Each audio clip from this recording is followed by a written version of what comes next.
Hello दोस्तों, कैसे हैं आप लोग। आज हम आप लोग को आवेश का वितरण बताएंगे। आवेश का वितरण, डिस्ट्रीब्यूशन ऑफ चार्ज। आवेश का वितरण, डिस्ट्रीब्यूशन ऑफ चार्ज के बारे में आप लोग को हम बताएंगे दोस्तों, है ना, कि आवेश कितने भागों में बांटा गया है। तो आवेश का जो वितरण है दोस्तों, वो 3 भागों में किया गया है। पहला रैखिक आवेश घनत्व, रैखिक आवेश घनत्व, दूसरा पृष्ठ आवेश घनत्व, दूसरा पृष्ठ आवेश घनत्व और तीसरा आयतन आवेश घनत्व। आयतन आवेश घनत्व, आयतन आवेश घनत्व। देखिए दोस्तों, आज हम लोग पढ़ेंगे डिस्ट्रीब्यूशन ऑफ चार्ज, कि आवेश को कितने भागों में बांटा गया है। तो आंसर मिलता है दोस्तों कि आवेश को 3 भागों में बांटा गया है। पहला मतलब आवेश का वितरण, आवेश भाग मतलब आवेश का वितरण। आवेश का वितरण 3 भागों में किया गया। पहला है रैखिक आवेश घनत्व, जिसको हम लोग इंग्लिश में कहते हैं लीनियर चार्ज डेंसिटी। दूसरा है पृष्ठ आवेश घनत्व, जिसको हम लोग कहते हैं सरफेस चार्ज डेंसिटी। और तीसरा है आयतन आवेश घनत्व, जिसको हम लोग कहते हैं वॉल्यूम चार्ज डेंसिटी। यदि आपसे कोई पूछेगा कि आवेश का वितरण कितने भागों में किया गया है, आप लोग बोलेंगे 3 भागों में किया गया है। कौन कौन? पहला बोलेंगे रैखिक आवेश घनत्व, दूसरा बोलेंगे आयतन पृष्ठ आवेश घनत्व, तीसरा बोलेंगे आयतन आवेश घनत्व। पहला जानते हैं दोस्तों कि रैखिक आवेश घनत्व किसे कहते हैं। इसमें फर्स्ट नंबर को जानते हैं कि रैखिक आवेश घनत्व कहते किसे, इसका मतलब क्या होता है ना। देखिए, रैखिक का मतलब होता है दोस्तों लंबाई। रैखिक का मतलब होता है लंबाई, मतलब कि किसी चालक तार के, देखिएगा, किसी चालक तार के प्रति एकांक लंबाई में, कोई चालक तार है, सपोज दैट, मान लीजिए ये एक चालक तार है, तो इसके प्रति एकांक लंबाई में, इसकी जो लंबाई है ना, इसमें उपस्थित आवेश को हम लोग कहते हैं रैखिक आवेश घनत्व। रैखिक का मतलब लंबाई, लंबाई में जो आवेश रहेगा, किसी चालक तार की लंबाई में जो आवेश रहेगा, उसी को हम लोग कहेंगे रैखिक आवेश घनत्व। क्लियर हो गया दोस्तों।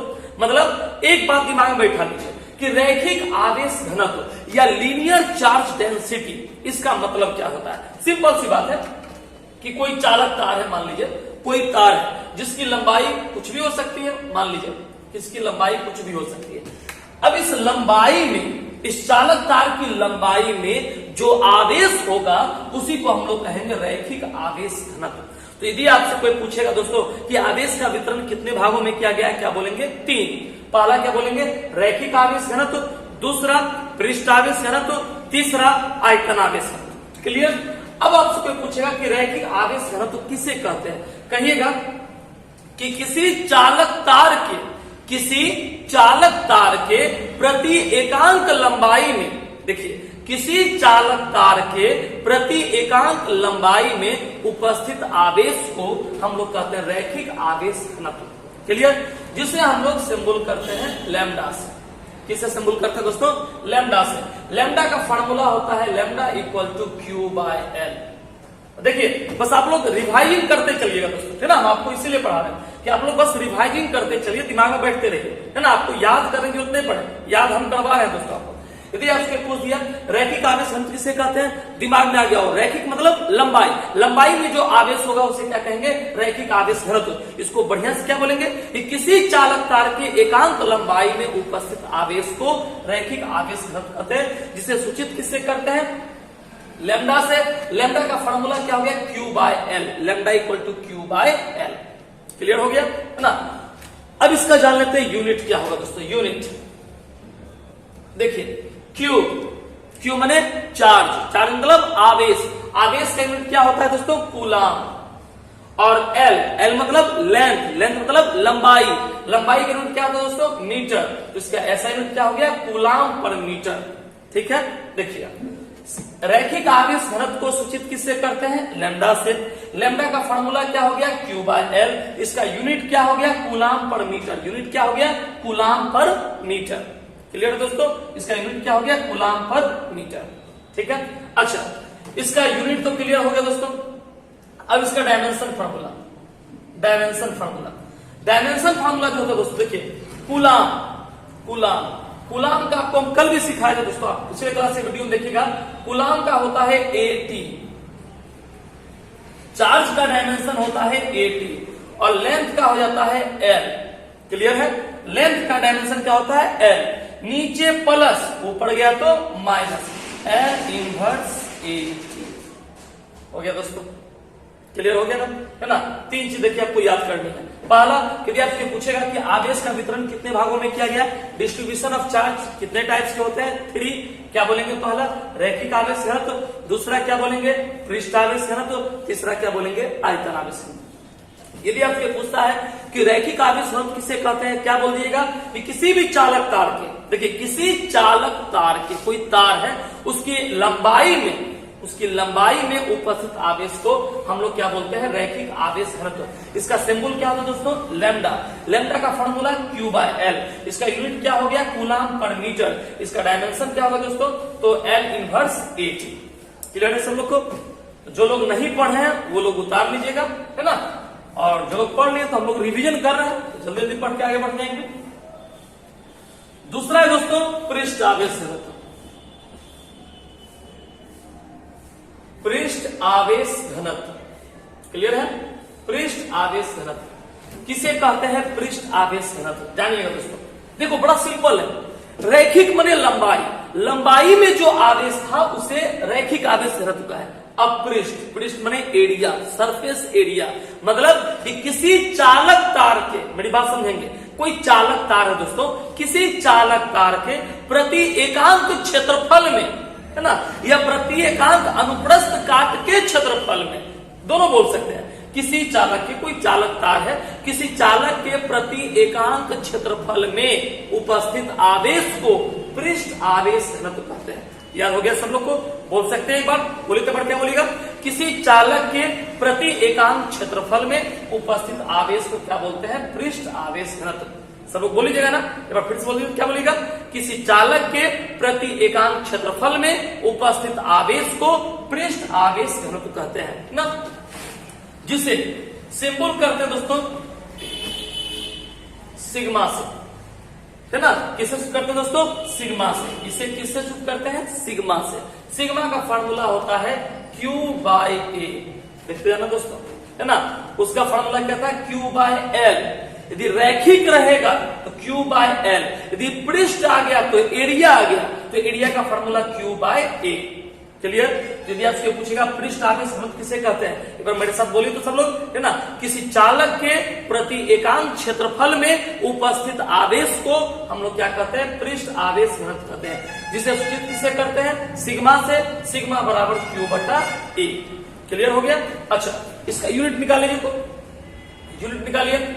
तो यूनिट हो गया, अभी ने सीखा है कि आवेश, Q मतलब आवेश, आवेश का यूनिट क्या होता है? कूलाम, और एरिया का यूनिट क्या होता है दोस्तों? मीटर स्क्वायर, अर्थात इसका ऐसा यूनिट हो गया कूलाम पर मीटर स्क्वायर। देखिए लीनियर का यूनिट था कूलाम पर मीटर, इसका कितना हो गया?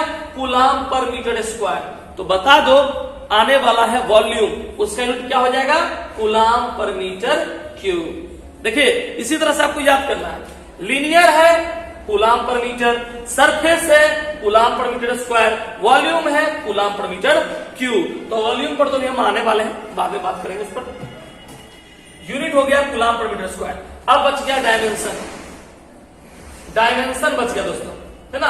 अब डायमेंशन देखिए क्या होता है, डायमेंशन देखिए क्या होता है? कूलाम, कूलाम का डायमेंशन क्या होता है दोस्तों? 80। एरिया, एरिया का डायमेंशन क्या होता है? L2। नीचे प्लस, ऊपर गया तो माइनस, L-2 80। देखिए दोस्तों, अर्थात यहां पर समझ लीजिए, यदि रैखिक आवेश घनत्व देगा तो बना देंगे L इनवर्स 80, है ना? पृष्ठ आवेश घनत्व रहेगा तो L-2 80, आयतन आवेश घनत्व रहेगा L-3 80। देख रहे हैं ना? बताते रहिए, कूलाम पर मीटर स्क्वायर, कूलाम पर मीटर क्यूब। याद करेगा ट्रिक देखिए, dimension formula L inverse 80, L-2 80, L-3। देखिए 80 सब में कॉमन है, डिफरेंट किससे पड़ गया? -1, -2, -3। क्लियर है ना? चलिए याद हो गया। तीसरे पर हम लोग चलते हैं दोस्तों, जिसका नाम है आयतन आवेश घनत्व। आयतन आवेश घनत्व किसे कहते हैं दोस्तों, जान लीजिए। इतना तो सीख गया है। लंबाई में जो आवेश रहेगा पृष्ठ आवेश घनत्व, क्षेत्रफल में जो आवेश रहेगा लंबाई में जो आवेश रहेगा रैखिक आवेश घनत्व, क्षेत्रफल में जो आवेश रहेगा पृष्ठ आवेश घनत्व, और आयतन में जो आवेश रहेगा उसे, है ना, आयतन आवेश घनत्व कहते हैं। परिभाषा कैसे बोलेंगे कि किसी चालक तार के, सुनिएगा, किसी चालक तार के प्रति एकांक आयतन में उपस्थित आवेश को, किसी चालक तार के प्रति एकांक आयतन में उपस्थित आवेश को आयतन आवेश घनत्व कहते हैं, है ना। जिसे सूचित किससे करते हैं दोस्तों, रो से, है ना। जिसे सूचित किससे करते हैं दोस्तों, रो से, है ना। ये रो हो गया, सूचित करते हैं हम लोग रो से। रो का फॉर्मूला क्यू बाय, सोचो, रैखिक आवेश घनत्व था तो क्या लिखते थे, एल। पृष्ठ आवेश घनत्व आया तो क्या लिखे, ए। अब आयतन आवेश घनत्व आ गया तो क्या लिखेंगे, भी। आयतन को सिंबल करते हैं भी से, वॉल्यूम, है ना। तो rho equal to Q bye भी। क्लियर है दोस्तों, है ना। अब देखिए इसका यूनिट कैसे निकालेंगे, कोई पता है, सब लोग अपने मन से बता दीजिए इसका यूनिट कैसे निकालेंगे। देखिए क्यू आवेश, आवेश का यूनिट क्या हो गया, कूलम। और भी वॉल्यूम, आयतन, आयतन का यूनिट क्या हो गया दोस्तों, metre cube, coulomb per metre cube, है ना। इसका डायमेंशन क्या निकालेंगे दोस्तों, बीना सूत्र क्या निकालेंगे। देखिए क्यू का तो आप लोग सीख चुके हैं, AT, है ना, और वॉल्यूम का होता है L3, तो नीचे प्लस, ऊपर गया तो माइनस, L-3AT। क्लियर दोस्तों, है ना। देखिए अब तीनों चीज देखिए आप लोगों का क्लियर हो गया। आयतन आवेश घनत्व को सूचित करते हैं किससे दोस्तों, रो से। रो का फॉर्मूला होता है क्यू बाय भी, इसका यूनिट हो गया कूलम पर मीटर क्यूब, इसका डायमेंशन हो गया L-3AT। अब सब लोग मेरे साथ आप याद कर लीजिए, दिमाग में बैठा लीजिए सब लोग। सबसे पहले आवेश का वितरण कितने भागों में दोस्तों, 3 भागों में। कौन कौन, रैखिक आवेश घनत्व, पृष्ठ आवेश घनत्व, आयतन आवेश घनत्व। मतलब डिस्ट्रीब्यूशन ऑफ चार्ज कितने टाइप्स के हो गए, 3 types, linear charge density, surface charge density और वॉल्यूम चार्ज डेंसिटी। क्लियर हो गया दोस्तों। अब विद्यार्थी पूछेगा कि रैखिक आवेश घनत्व किसे कहते हैं, क्या बोलेगा कि किसी चालक तार के प्रति एकांक लंबाई में उपस्थित आवेश को रैखिक आवेश घनत्व कहते हैं। सिंबल किससे करते हैं दोस्तों, लैम्डा से। लैम्डा का फार्मूला क्या हो गया, क्यू बाय एल, है ना। इसका यूनिट क्या हो गया, कूलम पर मीटर, इसका डायमेंशन क्या हो गया, L-1AT। क्लियर। दूसरा दोस्तों पृष्ठ आवेश घनत्व। पृष्ठ आवेश घनत्व किसे कहते हैं, किसी चालक के प्रति एकांक क्षेत्रफल में उपस्थित आवेश को पृष्ठ आवेश घनत्व कहते हैं। इसे सिंबल किसे करते हैं, सिग्मा से।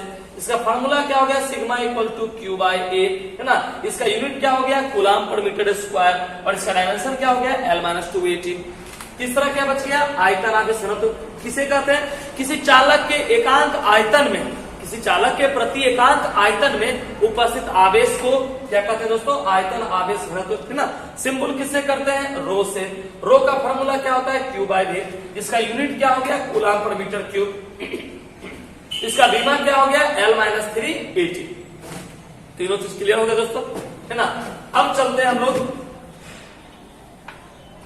एक बड़ा इंपॉर्टेंट टॉपिक पर, जिसका नाम है दोस्तों कूलम्स लॉ, है ना। आज हम लोग पढ़ेंगे कूलम्स लॉ, कूलम का नियम। कूलम का नियम दोस्तों, कूलम्स लॉ के बारे में आज हम लोग जानेंगे कि कूलम का नियम होता क्या है ना। ध्यान से सुनेंगे पहले।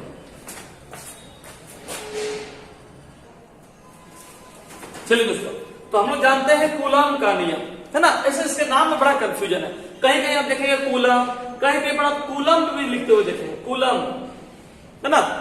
तो हराना नहीं है, कूलम रहे, कूलम रहे, कूलम रहे, जो रहना है रहे, अर्थ एक ही होगा दोस्तों, है ना। ये बात दिमाग में रखेंगे। तो हम लोग जानेंगे कूलम का नियम क्या है। कूलम का नियम देखिए, कूलम जो है ना बेसिकली एक फ्रांसीसी साइंटिस्ट है ना, फ्रांस के वैज्ञानिक रह चुके हैं ये। इन्होंने क्या किया, 2 पॉइंट लिया, सब लोग समझेंगे कूलम का लॉ, एकदम ध्यान से बस देखते रहिएगा, है ना। आपको याद करने की जरूरत नहीं पड़ी, बस देखना समझ जाओगे। इस पर एक चार्ज ले लिया Q1, 2 पॉइंट लिया, मान लेते इस पॉइंट का नाम है A, इस पॉइंट का नाम है B, ठीक है। इस पर चार्ज ले लिया Q1 और इस पर ले लिया Q2, 2 चार्ज ले लिया, 2 पॉइंट A एंड B, है ना, और दोनों पर चार्ज क्या हो गया, Q1 और Q2।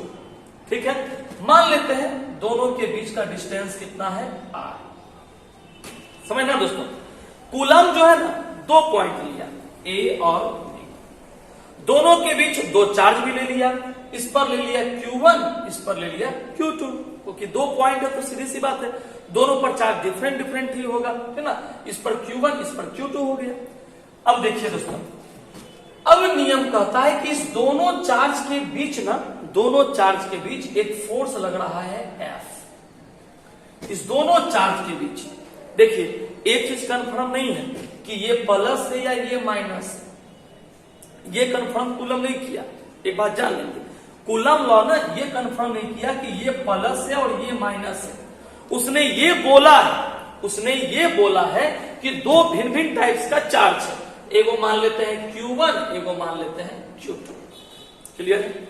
अब देखिए कूलम अपने लॉ को क्या बोलता है। कूलम सबसे पहले क्या किया कि किन्हीं दो बिंदु आवेश, कोई भी दो बिंदु पॉइंट ले लिया, है ना, आवेश के बीच लगने वाला जो आकर्षण या विकर्षण बल है, मतलब आकर्षण का मतलब ये प्लस ये माइनस, अट्रैक्शन फोर्स लग गया, हो सकता है ये प्लस और ये भी प्लस, रिपल्सिव फोर्स लग गया, विकर्षण बल लग गया। तो देखिए कूलम ने क्या बोला, कूलम क्या किया, कूलम एक ऐसा साइंटिस्ट था जिसने, है ना, किन्हीं दो बिंदु आवेशों के बीच, किन्हीं दो बिंदु आवेशों के बीच लगने वाले विद्युतीय बल, विद्युत बल मतलब आकर्षण या विकर्षण। विद्युत बल में तो देखिए जब भी हम बोले दोस्तों, इस बात समझने की चीज है, जब भी हम बोले विद्युतीय बल, समझ जाना कि वहां आकर्षण भी हो सकता है, विकर्षण। क्यों? क्योंकि इलेक्ट्रिक फोर्स में अट्रैक्शन और रिपल्सिव दोनों का गुण होता है दोस्तों, है ना। तो आपसे पूछेगा कि बताओ कूलम का नियम क्या है, आप बोल सकते हैं कि कूलम एक ऐसे वैज्ञानिक थे जिन्होंने किन्हीं दो स्थिर बिंदु, मतलब एक चीज देखिए, एक और पॉइंट आ गया, स्थिर बिंदु मतलब ये दोनों पॉइंट मूव नहीं कर रहा है। कूलम का नियम जो है ना, मूविंग पार्टिकल के लिए लागू नहीं होता है। कूलम का नियम मूविंग पार्टिकल के लिए लागू नहीं होता है। यदि कोई वस्तु जा रहा है, गतिशील है, तो उसके लिए कूलम का नियम लागू नहीं होगा। कूलम का नियम केवल उसी के लिए लागू होगा जो पॉइंट स्थिर है। कहोगे सर एक बात सीख गए, क्या सीख गए? कि कूलम का नियम केवल स्थिर पॉइंट के लिए लागू होता है। जो पॉइंट कहीं रखा हुआ है वहां पर कूलम का नियम है, लेकिन जो पॉइंट यदि मूव कर रहा है वहां पर कूलम का नियम नहीं है ना। देखिए कूलम ने क्या कहा, समझना, किन्हीं दो स्थिर बिंदु आवेशों के, Q1 Q2 आवेशों के बीच लगने वाले कौन बल, आकर्षण या विकर्षण बल, जिसको हम लोग अपनी भाषा में क्या बोलते हैं, विद्युतीय बल के नियम का प्रतिपादन किया। देखिए ये बड़ा वैज्ञानिक है ना, पहले इंट्रोडक्शन दीजिए। वे पूछे ना कि कूलम का नियम बता, सीधे कहिए सर कूलम एक फ्रांसीसी साइंटिस्ट थे, फ्रांसीसी वैज्ञानिक थे, जिन्होंने, है ना, किन्हीं दो स्थिर बिंदु आवेशों के बीच लगने वाले आकर्षण या विकर्षण, इस दोनों के बीच आकर्षण, कैसे, यदि ये प्लस है और ये माइनस है, अट्रैक्ट करेगा, बुलाएगा, ये बुलाएगा, इसको आकर्षण है, विपरीत गुण है ना, आकर्षण आ गया, है ना, या सेम कर दिया, ये भी प्लस, तो विकर्षण हो गया। तो किन्हीं दो स्थिर बिंदु आवेशों के बीच लगने वाले आकर्षण या विकर्षण बल के नियम का प्रतिपादन किया। क्या किया? देखिए कूलम के लिए पूछा, F समानुपाती Q1 into Q2।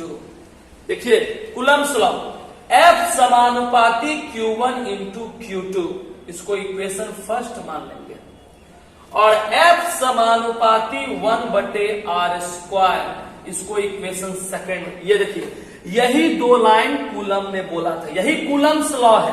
ये जो दो इक्वेशन लिखे ना, इक्वेशन नहीं है, ये इक्वेशन नहीं है, ये कूलम्स लॉ है। कोई पूछेगा कैसे, देखिए इसको हम वर्ड में बनाते हैं, इसको लैंग्वेज में बोलते हैं, कैसे बोलेंगे आप सब लोग याद कीजिएगा, याद तो होगा ही, बस दिमाग में बैठा लीजिए।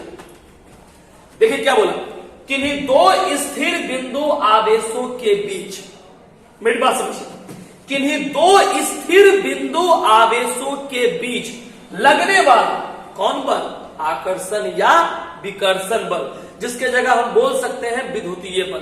ठीक है, किन्हीं दो स्थिर बिंदु आवेशों के बीच लगने वाला आकर्षण या विकर्षण बल। ठीक, आवेशों के गुणनफल के समानुपाती है ना, इस दोनों के गुणनफल के समानुपाती एवं उसके बीच की दूरी आर माने डिस्टेंस, इस दोनों के बीच का डिस्टेंस कितना है आर, दोनों के बीच की दूरी के वर्ग के व्युत्क्रमानुपाती होता है। इसी को हम लोग क्या कहते हैं, कूलम का नियम। मतलब अब देखिए आप सब लोग तो तैयार हैं, आप लोग तो रिवीजन कर रहे हैं। यदि कोई पूछ दिया बताइए तो कूलम का नियम क्या है, तेजी में बोलेंगे। लेकिन दो स्थिर बिंदु आवेशों के बीच लगने वाला आकर्षण या विकर्षण बल है ना, दोनों आवेशों के गुणनफल के समानुपाती एवं उसके बीच की दूरी के वर्ग के व्युत्क्रमानुपाती। तो कितना स्पीड में आप जाएंगे है ना। बस एक बात का ध्यान रहे कि आपको ये समझ में आनी चाहिए दोस्तों। गर्दा छुड़ा दिया कूलम का नियम, कुछ नहीं। कभी कोई पूछ दिया ना कि बताइए तो कूलम का नियम, भुला गए, याद है कूलम दो पॉइंट लिया था, 2 पॉइंट, नाम भी याद कर लीजिए ए एंड बी है ना। दोनों पॉइंट स्थिर थे या गतिशील था, तो दोनों पॉइंट स्थिर था है ना।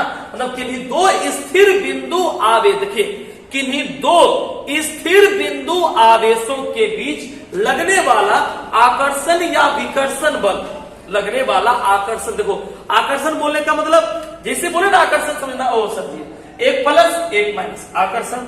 विकर्षण का मतलब दोनों सेम है, आपको जो लेना है आप ले सकते हैं है ना। तो आकर्षण या विकर्षण बल दोनों आवेशों के गुणनफल के समानुपाती एवं उसके बीच की दूरी के वर्ग, बीच की दूरी के वर्ग के व्युत्क्रमानुपाती होता है। इसी को किसका नियम कहते हैं दोस्तों, कूलम का नियम है ना। जिसके लिए हम लोग सिंबल याद कर लिया, F समानुपाती इतना, F समानुपाती 1/r² है ना।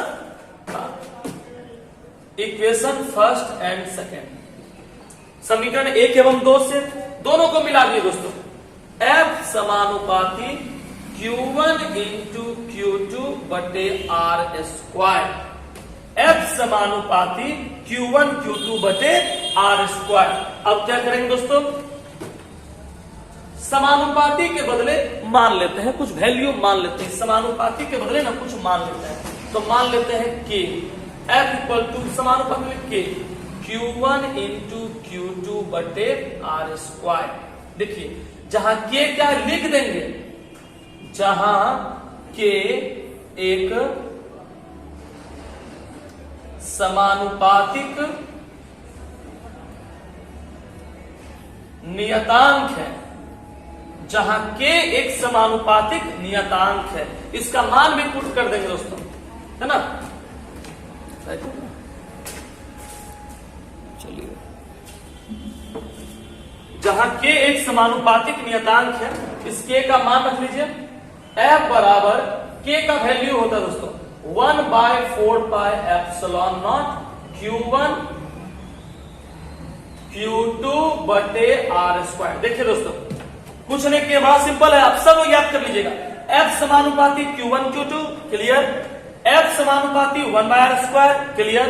दोनों समीकरण को मिला दिए तो F समानुपाती Q1 Q2 बटे r²। समानुपाती के बदले K मान लीजिए, जहां K एक समानुपातिक नियतांक है, इस K का वैल्यू पुट कर दीजिए 1/4πε0 Q1 Q2 बटे r²। जहां एप्सिलॉन नॉट का अर्थ होता है, लिख दीजिए, जहां एप्सिलॉन नॉट हवा या निर्वात माध्यम की विद्युतशीलता है। हवा, देखिए दोस्तों यही हो गया, जहां एप्सिलॉन नॉट मतलब होता है हवा निर्वात माध्यम की विद्युतशीलता। तो टोटल दोस्तों यही हो गया हम लोग का कूलम का नियम, और ये कूलम के नियम का फार्मूला प्रूफ हो गया है ना दोस्तों। तो यही आप लोग याद कीजिएगा। अब आपको अगले क्लास में हम कूलम के नियम की सीमाएं बता देंगे कि लिमिटेशन ऑफ कूलम्स लॉ क्या है ना। साथ में आप लोग को हम इलेक्ट्रिक फ्लक्स के बारे में बताएंगे कि ये फ्लक्स क्या होता है। ठीक है।